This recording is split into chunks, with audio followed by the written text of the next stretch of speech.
So in this lecture, we're going to learn about doing research.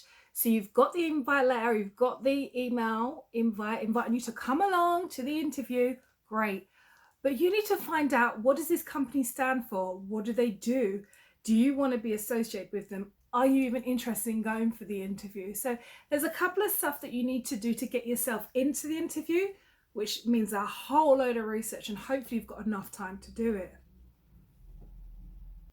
So check their website, their Instagram, their social media pages, LinkedIn in particular, but also check your own. Make sure you haven't got a tweet from 2007 talking about some type of nonsense again. I don't know, some political scheme or some environmental issue, and you're actually now going to apply for a job as something that could look conflicting to that tweet from 2007. So really, I'm going to tell you, check yourself, yeah? And when you do your research and you can express what you learn, it really shows the interviewer or the interview panel that you're interested in the job. You like to put in the extra effort. You're engaged. You want to try and take it somewhere rather than just showing up and resting on how gifted and talented you are. The three things I think you need to research is the organisation, what they stand for and what the job actually is, and of course the interview format. But I'm going to go on to that in a couple of videos' time.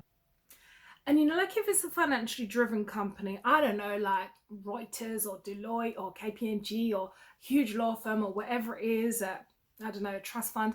If it's somewhere where money is the actual business, you need to find out what are their yearly stats, quarterly stats, year-end goals, the financial systems that run and dominate the company and the industry, so that when you go in there, they may be dropping a couple of words about it, but you'll be fully researched in doing that, won't you? Also, research the political and industry movement and news, because these may be relevant to the job you're doing, to the organisation and the industry as a whole. Now, some people may not agree, but I really do think it's great if you can go to coffee with someone who's in that industry, in the role that you want. Say, for example, you want to be a digital marketing evaluator and you know someone in one of these particular companies. Try and network with them and go for coffee to find out what is it like actually working in these jobs, because the job description and the job specification can sometimes give you a different picture than what it actually happens on the day at work, yeah? Now, the interview format is really key to know. You need to know, is it a presentation, group one, a social one? Is it a one-to-one? Do you have to do a presentation? Is there a test? Blah, blah, blah. You need to know what you're going to get yourself into. Read that job description and the highlight and the job specification with a highlighter pen. Now, I always find that interviews have a similar format where there's like warm-up questions, then there's competency and suitability questions in the middle.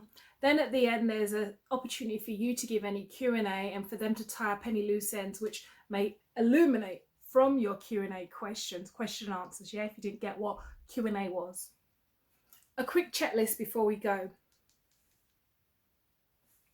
Have you researched the company, the interview format, and the whole what the company stands for? Have you listed some questions or gone for coffee with someone in the industry, or at least reached out to them on Instagram or Facebook or Twitter, whichever one suits you best? Have you read the annual report if it's business specific for the industry that you're going into?